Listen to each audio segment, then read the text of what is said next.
এটাই নয়, পৃথিবীর সমস্ত পশু পাখি নবী মুস্তাফা সাল্লাল্লাহু আলাইহি ওয়াসাল্লামের প্রতি দুরূদ ও সালাম পাঠ করে। বিরাদার, আমরা সকলেই সেই জিনিসটা খেয়ে রেখেছি। কি জিনিস? সেটি হচ্ছে মধু, তাই না বিরাদার? সেটি মধু। মধু কি থেকে তৈরি হয়? ফুলের রস থেকে। কিন্তু বিরাদার, ফুলের রস কিরকম হয়? কিছু কিছু ফুলের রস তিতো হয়, খুব তিতো এবং কাস্সা হয়। বিরাদার মিল্লাত ইসলামিয়া, একদিন নবী পাক সাহেবে আউলাদ সাল্লাল্লাহু আলাইহি ওয়াসাল্লাম সেই মধুমাছিকে জিজ্ঞাসা করলেন, হে মধুমাছি, তুমি বলো তো দেখি, তুমি যে মধু যে তৈরি করো কিভাবে তৈরি করো?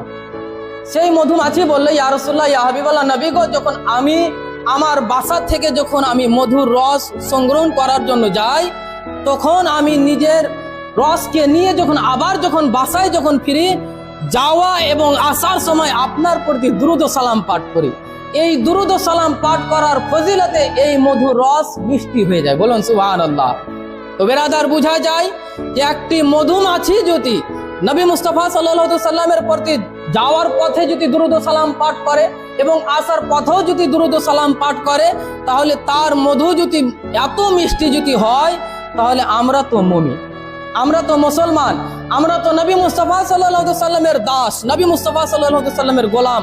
তো আমরা যদি সকাল সন্ধ্যা যদি নবী মুস্তাফা সাল্লাল্লাহু আলাইহি ওয়াসাল্লামের প্রতি দুরূদ ও সালাম পাঠ করি, তাহলে আমাদের কি অবস্থা হতে পারে?